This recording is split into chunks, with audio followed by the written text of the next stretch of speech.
Maka nama saya adalah Imade Afrian, saya dokter umum. Selamat malam kepada bapak-bapak dan ibu-ibu semua yang telah hadir pada malam hari ini, dan juga kepada dokter-dokter yang hadir pada malam hari ini, guru-guru saya. Terima kasih atas kesempatannya, saya bisa diizinkan kembali untuk berdiskusi ya kita nanti di akhir tentang penyakit gout arthritis. Semoga bapak-bapak dan ibu-ibu dalam keadaan sehat walafiat dan selalu dalam lindungan Tuhan Yang Maha Esa. Oke, untuk mempersingkat waktu, kita akan berdiskusi tentang gout arthritis. Mungkin dari bapak-bapak dan ibu-ibu sudah banyak yang dengar ya, gout arthritis atau radang sendi atau misalkan asam urat. Nah, ini malam ini akan kita bahas. Nanti mungkin di akhir akan kita tanya jawab boleh, nanti sebisa mungkin akan saya jelaskan. Dan mudah-mudahan membantu dan meningkatkan wawasan bapak-bapak ibu-ibu yang hadir pada malam hari ini. Oke, langsung saja. Yang pertama, gout arthritis. Sebenarnya ini ada dua penyakit. Yang pertama, kadar asam urat yang tinggi dan juga gout arthritis. Nah, gout arthritis sendiri ini, apa sih definisinya? Yang pertama adalah suatu keadaan di mana asam urat itu tinggi di dalam sirkulasi darah dan yang akhirnya menumpuk di sendi. Nah, sesuai namanya, arthritis. Arthritis adalah suatu peradangan sendi yang diakibatkan oleh penumpukan dari kristal urat. Jadi di mana aja biasa sendinya ya, tapi paling banyak benar kata Mr. Han tadi itu ada di bagian kaki, terutama di bagian jari-jari kaki, jempol kaki. Nah, selanjutnya adalah kita harus tahu nih faktor resikonya. Faktor resiko dari gout arthritis atau peradangan sendi yang diakibatkan karena kadar asam urat yang tinggi itu ada banyak. Yang pertama itu untuk genetik ya. Genetik ini jadi untuk ibu-ibu dan bapak-bapak mungkin yang punya keluarga atau orang tua yang punya penyakit asam urat yang tinggi, itu dia bisa menurun. Jadi adanya kelainan pada enzim yang ada dalam tubuh kita sehingga terdapat peningkatan produksi dari asam urat serta penurunan dari pengeluaran asam uratnya melalui urin. Nah, otomatis kalau produksinya meningkat, lalu pengeluarannya juga terhambat, hal ini bisa menyebabkan asam urat tinggi di dalam darah. Tuh, makanya bisa menyebabkan kadar asam urat yang tinggi. Itu bisa karena genetik. Lalu yang kedua, bisa juga karena penyakit penyerta sebelumnya, seperti kencing manis, atau diabetes mellitus, bisa juga karena darah tinggi, atau dislipidemi, jadi gangguan kolesterol, ya kadar kolesterol yang tinggi dalam darah. Hal itu bisa menyebabkan tingginya kadar asam urat, karena sudah mengalami penurunan metabolisme di tubuh kita. Nah, selanjutnya sendiri itu faktor risikonya adalah usia. Usia ini ya mungkin bapak-bapak ibu-ibu yang sudah ngerasain nyeri-nyeri bisa jadi tuh. Nah, usianya ini biasanya lebih dari 60 tahun untuk laki-laki. Jadi semakin tua itu semakin berisiko. Untuk wanita sendiri dapat berisiko ketika dia sudah mengalami fase menopause. Jadi ibu-ibu yang udah fase menopause itu dikatakan dari beberapa jurnal yang saya baca sendiri, kadar estrogen itu mampu untuk menghambat regulasi asam urat yang menumpuk di dalam sendi. Nah, kalau misalkan menopause kan kadar hormon progesteron, estrogen itu menurun. Nah, otomatis itu dapat memudahkan asam urat untuk menumpuk di sirkulasi darah dan juga akhirnya menumpuk di sendi. Gitu. Terus habis itu ada juga orang-orang dengan pola hidup yang tidak sehat. Seperti banyak banget yang mengkonsumsi makanan tinggi asam urat atau purin. Nah, di sini mungkin saya ada beberapa contohnya. Ini adalah makanan yang mengandung asam urat. Apakah sudah jelas terlihat video screen sharingnya? Bapak-bapak dan ibu-ibu? Sudah terlihat ya? Udah, ini ada daftar makanan tinggi purin. Nah, hal ini nih yang bisa meningkatkan kadar asam urat. Bapak-bapak dan ibu-ibu harus tahu nih.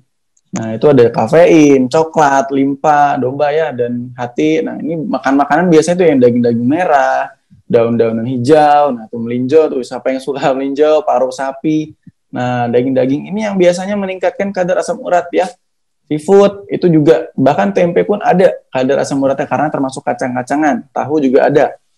Nah, mungkin ini adalah makanan-makanan yang bisa dihindari untuk orang-orang yang memiliki kadar asam urat yang tinggi gitu.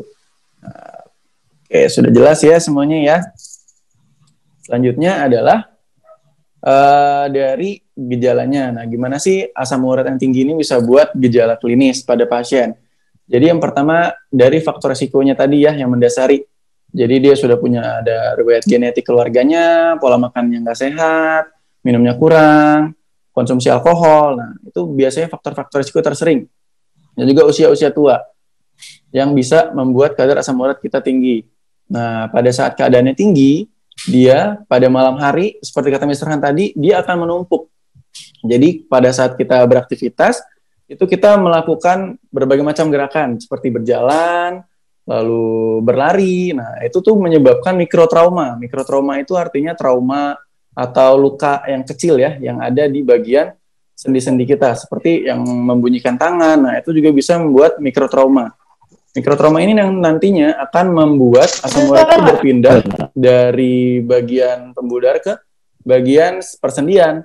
Nah, dia akan meningkat dan menumpuk pada malam hari. Sehingga ketika kadarnya terlalu tinggi di malam hari, pada pagi harinya ketika sudah menumpuk, hal ini akan menyebabkan terjadinya penumpukan dari kristal urat. Nah, jadi asam urat akan membentuk si kristal di sendinya.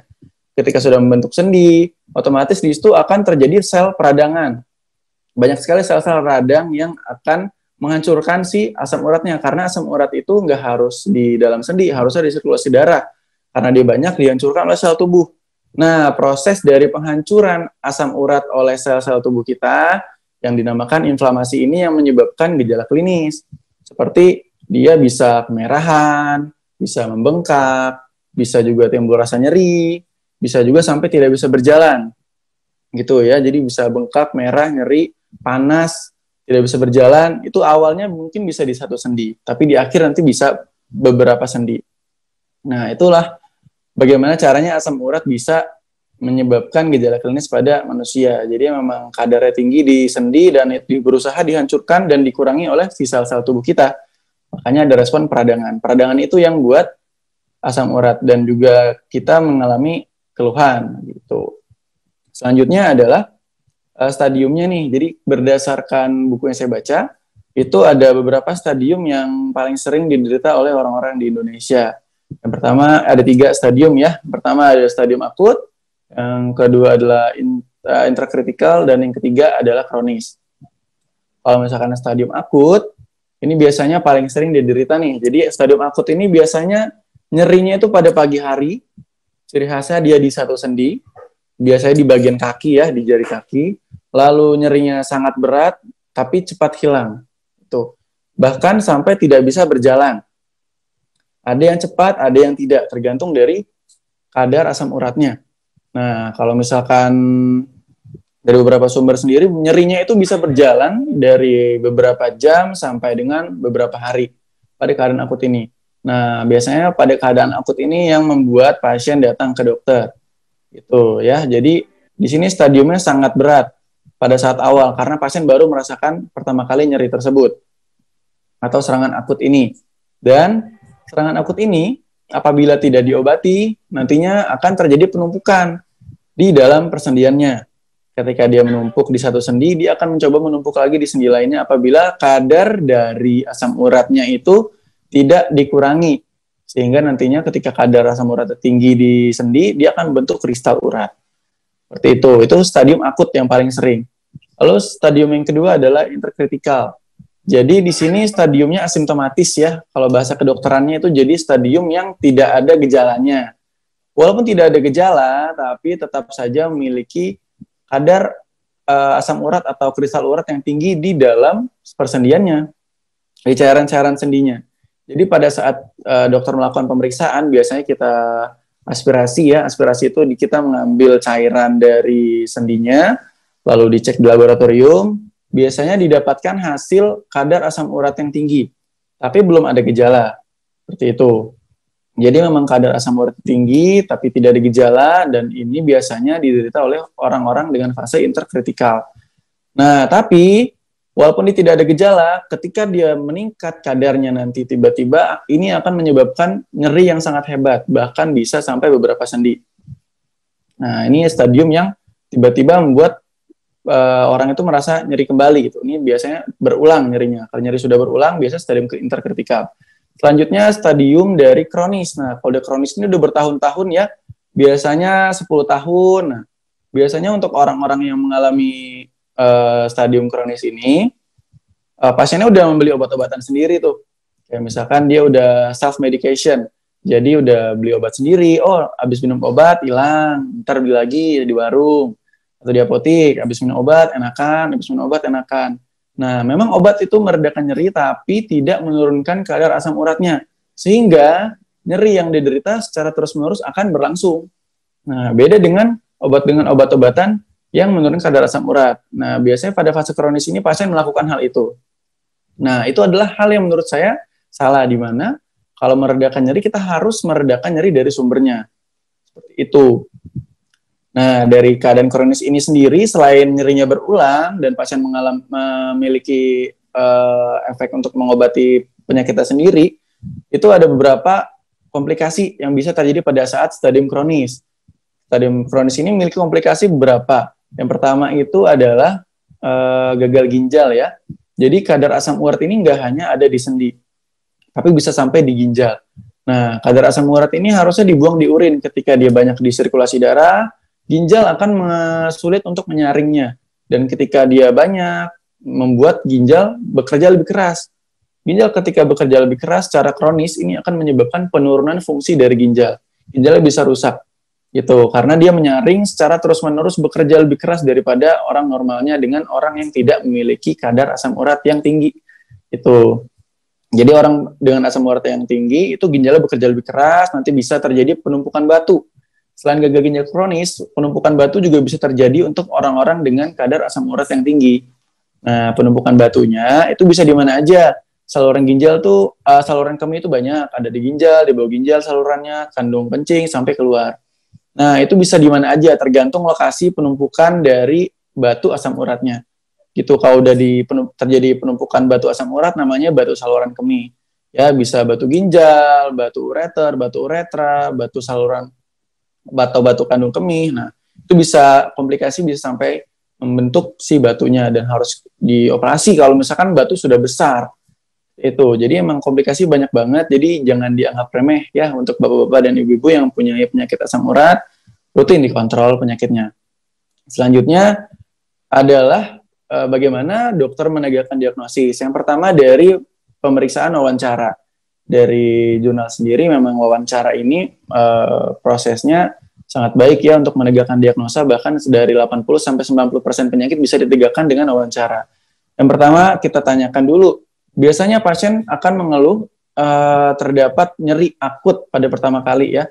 Nyeri akut, lalu nyerinya di sendi biasanya. Sendi di bagian kaki, bisa kiri kanan di bagian jempol. Bisa di jempol atau sendi-sendi lain yang ada di bagian kaki. Ciri khasnya seperti itu. Biasanya sendinya juga biasanya nyerinya pada pagi hari, lalu nanti setelah diobati dengan obat-obatan asam urat, dia berkurang. Nah, ciri khasnya ketika dikasih obat asam urat, dia berkurang nyerinya. Lalu yang selanjutnya adalah pasien memiliki riwayat asam urat yang tinggi. Nah, jadi kalau misalkan syarat dari gout arthritis itu adalah kadar asam uratnya tinggi, dan yang kedua dia memiliki peradangan pada sendinya yang menyebabkan nyeri.